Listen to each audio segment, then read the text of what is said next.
Seher, how much do you concede to that? That it is his prerogative. He is a filmmaker. This is his directorial debut, and he Hmm. sees Veer Savarkar in a certain way. Why grudge Randeep Huda for making a movie that and history is open to interpretation, is what Pratham is saying. Allow him that freedom to make a movie that he chooses, and anyone else is free. It's open to scrutiny. You may say, you may watch it, and of course, the Right. film has not released yet.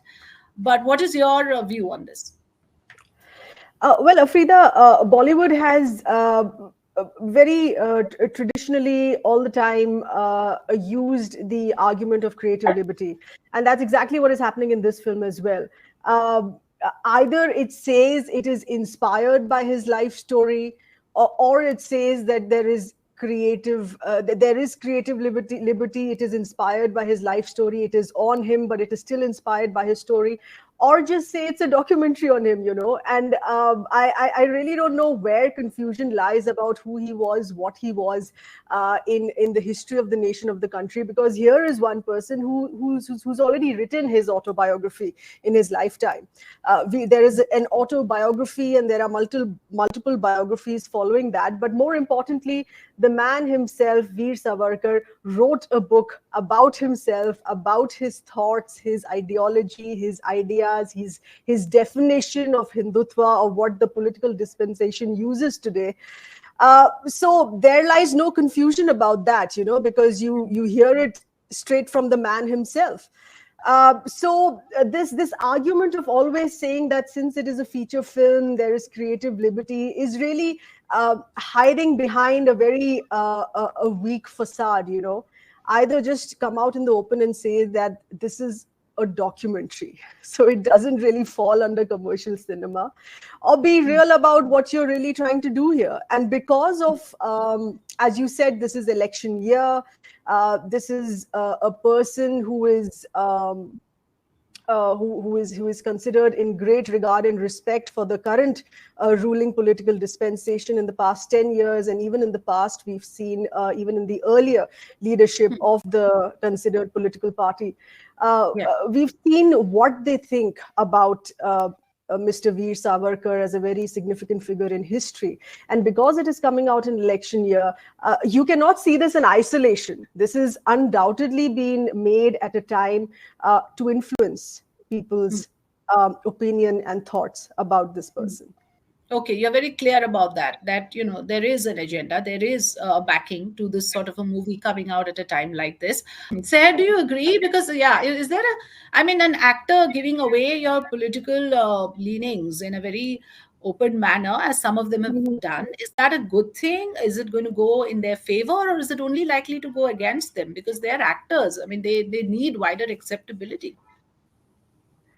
Well, before this current trend of the past decade, we didn't look at Bollywood depending on a ruling dispensation for acceptability. Mm. Bollywood didn't as overtly or openly care about politics for the sake of acceptability.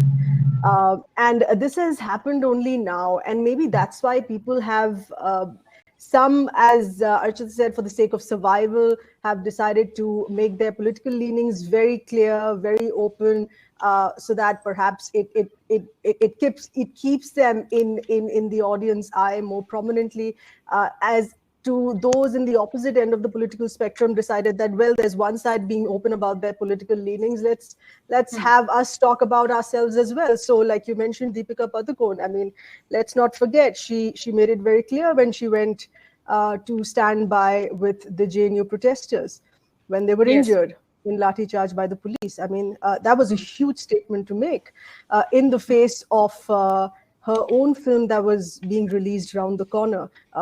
Despite that, she went ahead and made that political statement. So, and there are others, and there are the others who decide to stay silent.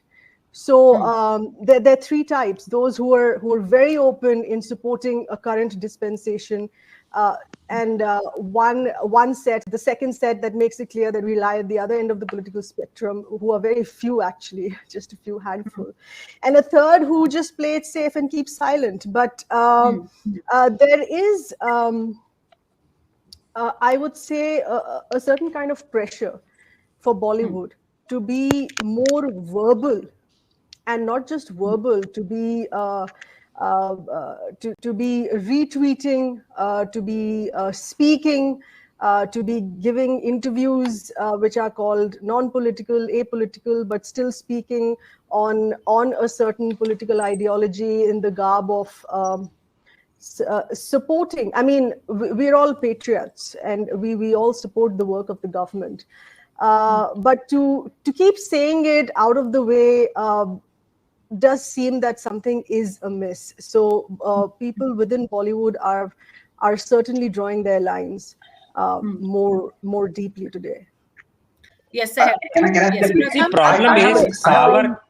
Okay, See, one by one. problem Let is us. Here, the thing is here, of Okay, course, the okay, okay. case One in second. point is Savarkar, but Take your point. I believe Afrida also looking the larger issue of films that have come in the recent past, Yeah. like you named the Kerala story or the Kashmir files, or even more recently Article 370.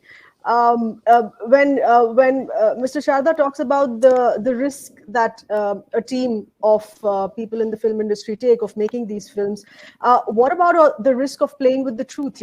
Because these were films that were out to claim that they're not just inspired by the truth, but they gave out figures. They gave out figures in the Kashmir files on how many people were killed, whereas in official figures, in reality, it was just a fraction. Kerala story had to face court cases because they claimed that 32,000 girls were indoctrinated for ISIS, whereas in reality, it was just a handful. So what about the risk of playing with the truth and then Distorting influencing facts. people's Yeah. minds?